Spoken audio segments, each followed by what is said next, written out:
সালাম আলাইকুম চাচুরা। আজকে আমি খুব ইম্পর্টেন্ট একটা ম্যাথ নিয়ে তোমাদের সামনে হাজির হয়েছি, একটু এক্সেপশনাল টাইপের ম্যাথ। সো আমরা ত্রিকোণমিতির সেকেন্ড পেপারের যে আমাদের দুটো অংশ ছিল, একটা হচ্ছে বিপরীত ত্রিকোণমিতিক এবং ত্রিকোণমিতিক সমীকরণের সমাধান। এই চ্যাপ্টারটা মেবি এনাম ভাই তোমাদেরকে পড়িয়েছিল। সো ওই ক্লাস দেখার পরে আমার কাছে মনে হয়েছে একটা অঙ্ক তোমাদেরকে করানো উচিত, যেটা বইয়ের পরীক্ষায় আশা করছেন এবং একটু এক্সেপশনাল। আমরা সচরাচর যে অঙ্কগুলো করি সেখান থেকে একটু আলাদা। চলো আমরা অঙ্কটা একটু দেখি। সো এই যে অঙ্কটা দেখো, আমাদেরকে একটা সমীকরণ দিয়ে দিয়েছে, খুবই সুন্দর একটা সমীকরণ আমরা দেখতে পাচ্ছি।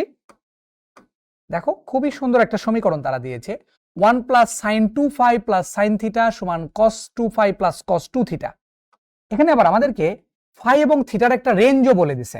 এখানে কিন্তু অনেকেই মনে করে যে ফাইয়ের মানটা 0-র সমান বা 0-র থেকে বড়, থিটার মানটা 90-এর সমান বা 90-এর থেকে ছোট। দুটো মনে আলাদা আলাদা, বাট তা কিন্তু না। এখানে দুটো একসাথে, যে থিটা এবং ফাই এই দুইটাই, থিটা এবং ফাই দুটো হচ্ছে একসাথে এখানে, হ্যাঁ একসাথে। থিটা এবং ফাই এই দুটোই 0 থেকে 90-র মাঝখানে থাকবে।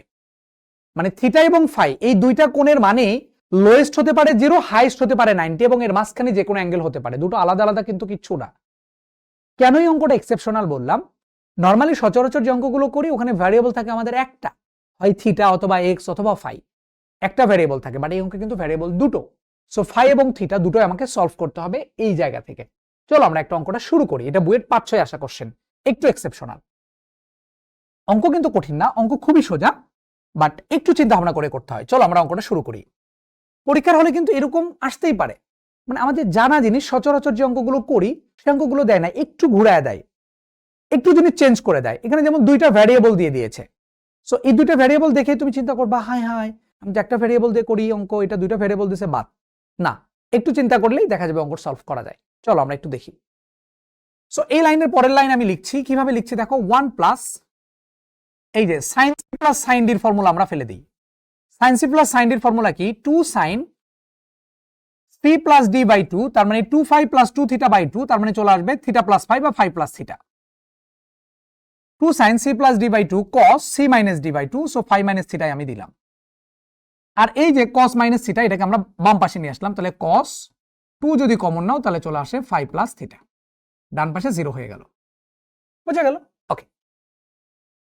সমাধানের নিয়ম কি মনে আছে তো? সমাধান অঙ্ক করার নিয়ম কি? ডান পাশ 0 বানানো, এটা হচ্ছে নিয়ম, এবং বাম পাশে কতগুলো জিনিসের গুণফল আকারে প্রকাশ করা, এটাই কিন্তু মেইন নিয়ম। তোমার মাথায় সমাধান করতে গেলে একটা জিনিসই ঘুরবে, ডান পাশে 0, বাম পাশে দুটো বা তিনটা জিনিসের গুণফল আকারে প্রকাশ। ওকে, সো ডান পাশ 0 বানাইছে, এখন গুণফল আকারে প্রকাশ করার ট্রাই করব। এই জন্য আমরা একটা ছোট্ট কাজ করব। ছোট্ট কাজটা হচ্ছে এই জিনিসটাকে আমরা আগে লিখে নিই, 2 sine phi plus theta cos phi minus theta লিখে নিলাম। আর এখানে আমরা দুটো জিনিস দেখতে পাচ্ছি, একটা 1, আরেকটা হচ্ছে মাইনাস কস 2 থিটা। আমরা মনে একটা ফর্মুলা জানি, 1 মাইনাস কস 2a সমান সমান 2 সাইন স্কোয়ার a। এই ফর্মুলাটা আই থিঙ্ক আমরা সবাই জানি। 1 মাইনাস কস 2a সমান সমান 2 সাইন স্কোয়ার a, অর্থাৎ 1 মাইনাস কস 2 এর পরে এখানে যা থাকে a যদি থাকে 2 সাইন স্কোয়ারের পরে সেটা চলে যায়। তাহলে এখানে দেখতে পাচ্ছি 1 মাইনাস কস 2a, এটা মানে a। 1 মাইনাস কস 2a মানে কত? 2 সাইন স্কোয়ার a। a মানে কত?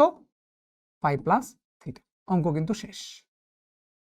এখন দেখো, তোমার যেহেতু টার্গেট ছিল গুণ আকারে প্রকাশ করা, তাহলে দুই জায়গা থেকে মনে হয় 2 sine theta plus phi common চলে যায়। তাহলে 2 সাইন ফাই প্লাস থিটা বা থিটা প্লাস ফাই, এটা তুমি কমন নাও। কমন নিলে কত থাকে এখানে? Cos phi minus theta plus sine phi plus theta, এটা তুমি কমন নিলা। এখন দেখো কাজ আমাদের যেটা মেইন উদ্দেশ্য সমাধানের, সেটা আমরা সফল হয়েছি কিনা। ডান পাশ 0 হয়ে গেছে, বাম পাশে দুটো জিনিসের গুণফল আকারে প্রকাশ আসছে। আমরা জানি কি, দুটো জিনিসের গুণফল যদি 0 হয় তাহলে প্রত্যেকটা শূন্য। তার লিখে ফেলি, হয় এটা শূন্য, 2 sine phi plus theta equal to 0, sine theta plus phi লিখি সমান সমান 0। সাইন থিটা সমান 0 হলে থিটার ভ্যালু কত? n পাই। থিটার ভ্যালু কত? n পাই, এটা কিন্তু আমরা জানি। এখন আমাকে খেয়াল করে দেখো, ফাই এবং থিটা দুটার ভ্যালুই আমাকে বের করা লাগবে। সো ফাই এবং থিটার দুটা লোয়েস্ট ভ্যালু কত হতে পারে? 0 হতে পারে, এবং ফাই এবং থিটার দুটোরই হাইয়েস্ট ভ্যালু হতে পারে 90। তাহলে খেয়াল করে দেখো তো, এখানে আসছে দুটার গুণফল, তাহলে আমাকে দুটোর যোগফল আসছে। তাহলে আমাকে একটু এখান থেকে দেখে তোমরা একটু বলার ট্রাই করো যে এই দুইটার যোগফলের যদি কথা বলি আমরা, এই রেঞ্জের মধ্যে থিটা প্লাস ফাই এটার ম্যাক্সিমাম ভ্যালু কত হতে পারে এবং এটার মিনিমাম ভ্যালু কত হতে পারে। এই থিটা এবং ফাই দুইটার যোগফলের ম্যাক্সিমাম ভ্যালু, তাহলে দুটো আলাদা আলাদা করে ম্যাক্সিমাম কত হতে পারে। ফাই কিন্তু 90 এর বেশি হবে না, থিটাও কিন্তু জীবনে 90 এর বেশি হবে না। হাইস্ট ফাই এবং থিটা দুটোই 90 করে করে হতে পারে। তাহলে এটার যোগফল সর্বোচ্চ হতে পারে 180 ডিগ্রি। এর বাইরে কিন্তু হওয়ার কোনো পসিবিলিটি নাই, কারণ প্রত্যেকটা 90 এর বেশি কেউ হবে না। 180 ডিগ্রি হাইস্ট হতে পারে যোগফল। এখন যদি কেউ বলো যে 190 ডিগ্রি যদি দুটোর যোগফল হইতে হয়, তাহলে এটাকে 100 হইতে হবে, আরেকটাকে 90 হইতে হবে। সো একজন 90 হলে আরেকজন তো 100 হতে পারবে না, কারণ 90 এর বেশি হতে পারে না। তাহলে যোগফলের ম্যাক্সিমাম ভ্যালু হবে 180। আর মিনিমাম ভ্যালুটা কত হবে দুইটার যোগফলের মিনিমাম ভ্যালু কত?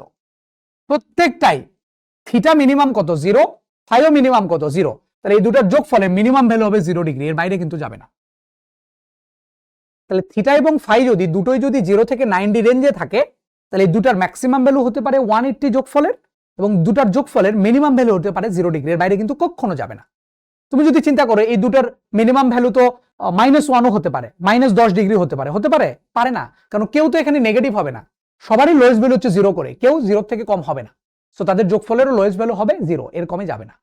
সো এখানে দুইটার যোগফলের ভ্যালু যেহেতু আমরা n পাই দেখতে পাইতেছি, n পাই যদি হয় তাহলে আমরা এখান থেকে কি লিখতে পারি খেয়াল করো। n এর মান আমরা 0 বসাইলাম, এখানে এটার পরের লাইন আর কি। হ্যাঁ, n এর মান যদি 0 বসাই, তাহলে থিটা প্লাস ফাই কত আসতেছে? 0 আসতেছে। তাহলে n এর মান যদি 0 বসাই, তাহলে থিটা প্লাস ফাই 0, তার মানে কি? খেয়াল করে এখন দেখো যে দুটার যোগফল আসতেছে 0, দুটার যোগফল 0 হতে পারে, এটা কখন সম্ভব? এই রেঞ্জের মধ্যে দুইটাই 0 থেকে 90 এর মধ্যে দেখতে পাচ্ছি, এবং দুইটার যোগফল হচ্ছে 0। দুইটার যোগফল 0 নরমালি তুমি কিভাবে হতে পারে? একটা পজিটিভ একটা নেগেটিভ, কিন্তু কেউ তো নেগেটিভ হতে পারে না, ওরা বলছে সর্বনিম্ন হতে পারে 0। তাহলে এটা কখন সম্ভব? দুটার যোগফল 0 কখন সম্ভব? একটা নেগেটিভ হলে, কিন্তু একটা কেউ নেগেটিভ হতে পারবে না। এছাড়া আর কখন সম্ভব? যখন দুটাই 0, তখন হচ্ছে দুটার যোগফল 0 হওয়ার চান্স আছে। বোঝা গেল? দুটার যোগফল 0 এবং কেউ নেগেটিভ না, এটা কখন সম্ভব? যখন প্রত্যেকে 0, তখন তাদের যোগফল 0 হতে পারে। এটা একটা কেস। n এর ভ্যালু 1 বসাই, তাহলে এখানে কত আসতেছে? থিটা প্লাস ফাই কত আসতেছে? 180 তো নিতে পারবো। হ্যাঁ, দুটার যোগফল 180 কখন হবে? যখন একটা 100 হবে আর একটা 80 হবে, তখন 180 ডিগ্রি হতে পারে, কিন্তু এখানে তো কেউ 90 এর বেশি হতে পারবে না। তাহলে এটা কখন সম্ভব? যে দুটোই হাইস্ট ভ্যালু 90 হতে পারে এবং দুটোর যোগফলে 180 ডিগ্রি, এটা কখন সম্ভব? যখন দুটোই 90 করে করে, তখন সম্ভব। এর বাইরে কিন্তু হবে না, এর বাইরে হওয়ার কোনো পসিবিলিটি নাই। বোঝা গিয়েছে? আর n এর মান কি 2 আমরা নিতে পারবো? n এর মান কিন্তু 2 নিতে পারবো না। 2 নিলে দুইটার যোগফল কত চলে আসবে? 360 ডিগ্রি, 2 পাই। 360 ডিগ্রি তো হতে পারে না, কারণ ম্যাক্সিমাম ভ্যালু হতে পারে 180 ডিগ্রি। তাহলে এখান থেকে এই যে এখান থেকে আমাদের দেখলে পাইলাম এখানে এই দুইটা সলিউশন আমরা পাইছি। বোঝা গেল? যে এখান থেকে এটাকে 0 ধরে আমরা থিটা প্লাস ফাই এর ভ্যালু পাইলাম, n পাই। এখানে n এর মান 0 বসায়া 0 পাইছি, যোগফল 0 হতে পারে। এটা কখন সম্ভব? ওই রেঞ্জে যদি চিন্তা করি, দুটাই 0 যখন। 1 বসাইলাম, 1 বসাইলে আসতেছে 180। এটা কখন সম্ভব? ওই রেঞ্জের মধ্যে যখন দুটোই 90 করে করে। সরি, এখানে ভুল হয়ে গেছে, এখানে 0 লিখে ফেলছে। এটা 0 হবে না, এটা 90 ডিগ্রি হবে। মানে দুটোই 0 আবার দুটাই 90, এর বাইরে কিন্তু আর হবে না। 2 কেন নিতে পারবো না? কারণ যোগফল হইতে হবে তখন 360, দুটার যোগফল তো 360 হতে পারে না, কারণ প্রত্যেকটা কোণ 90 এর বেশি কেউ হতে পারবে না। সো এখান থেকে এই জায়গা থেকে সলিউশন আমি এটা পাইছি।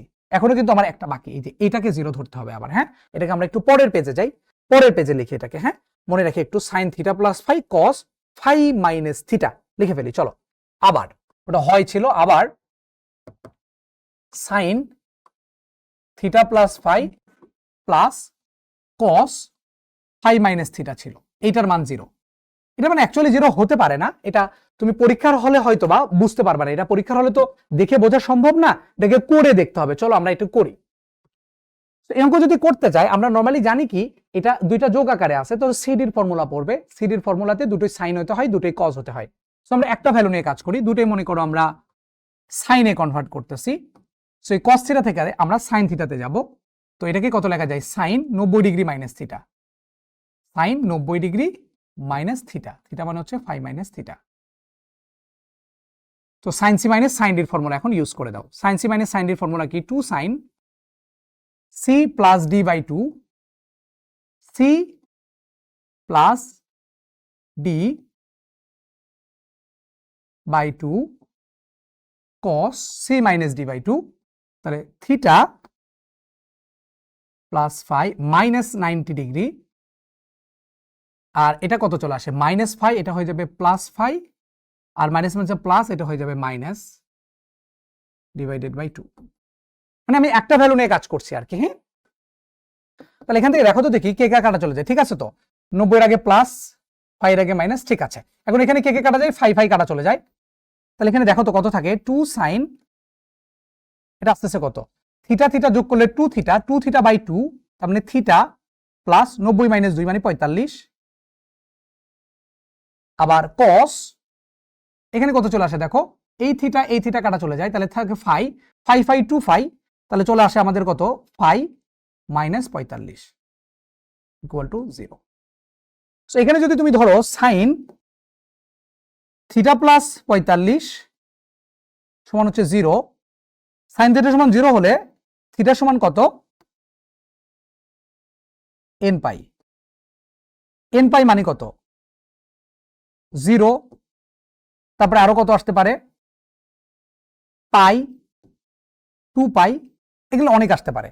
তাহলে থিটার মান কত আসবে, 0 minus 45, minus 45, 180 degree minus 45, minus 135, এরকমই তো আসবে নাকি, একটা মাইনাস 145 আসলে 180 মাইনাস 45 মানে চলে আসবে 135, এরকম আসবে।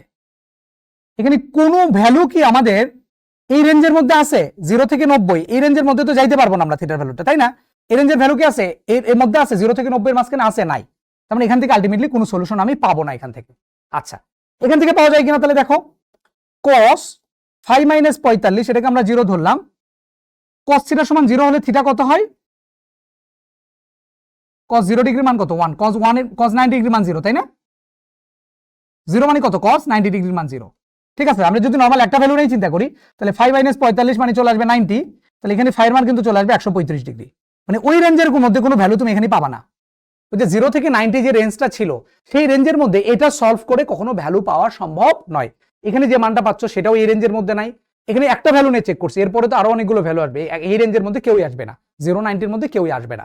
সো এটার আমরা বলে দিব যে ওইটা 0 কিন্তু এটা 0 না। পরীক্ষার হলে এই অঙ্কটা আসলে তাহলে কি করব, এই অঙ্কটা যদি পরীক্ষার হলে তুমি যদি এইটা না করা থাকে আগে কখনো, তাহলে কিন্তু তুমি বুঝবা না যে এইটা 0 ধরে আমি দুইটা সমাধান পাইছি, কিন্তু এইটারে 0 ধরলে কোনো সমাধান অ্যাকচুয়ালি পাওয়া যাবে কি যাবে না এটা কিন্তু তুমি জানো না। এই যে এইটা যেটা ছিল, এইটারে 0 ধরে যে সমাধান পাওয়া যাবে কি যাবে না, এটা কিন্তু পরীক্ষার হলে তোমার এই অঙ্কটা যদি একবার করা না থাকে তাহলে কিন্তু তুমি বুঝবা না। তো এখন যদি এই অঙ্কটা যেহেতু আমরা করা হইলো, এই অঙ্কটা পরীক্ষার হলে আসলে কি করবা, এভাবে করে বলে দিবা যে এইটা সমান সমান 0 থেকে দুইটা সলভ পাইছি, আর অথবা লিখে কি বলবা, যে এইটা নট অফ ইকুয়াল 0 একবারে বলে দিবা, cos 5 minus theta plus sign 5 plus theta not of equal 0, এটা বলে দিবা যে দুটো জিনিসের গুণফল 0, তাহলে এটা তো 0 হয়েছে, এটা 0 নাও হতে পারে। এটা আমরা অঙ্ক করে দেখলাম, কিন্তু যদি পরীক্ষার হলের আগে যদি এটা না করা থাকতো তাহলে কিন্তু এটা বুঝতে না। ঠিক আছে, তো এরকম অঙ্ক যদি পরীক্ষার হলে কখনো দেয়, দেখে যদি না বোঝো তাহলে আগাবা একটু দূরে, এই যে এই অঙ্কটা এইভাবে আগাবা, আগানো পর্যন্ত যা দেখো যে মানগুলো আমি পাইছি এই মানগুলো ওই রেঞ্জের মধ্যে নাই, ওই রেঞ্জের মধ্যে নাই মানে আমরা প্রথমেই বলে দিতে পারতাম এটা সমাধান করা যাবে না। সো এই অঙ্ক পরীক্ষার হলে আসলে এখন কি করবা, এই লাইন করে এখান থেকে এটা সলভ বের করবা এবং বলে দিবা এটা নট অফ ইকুয়াল 0।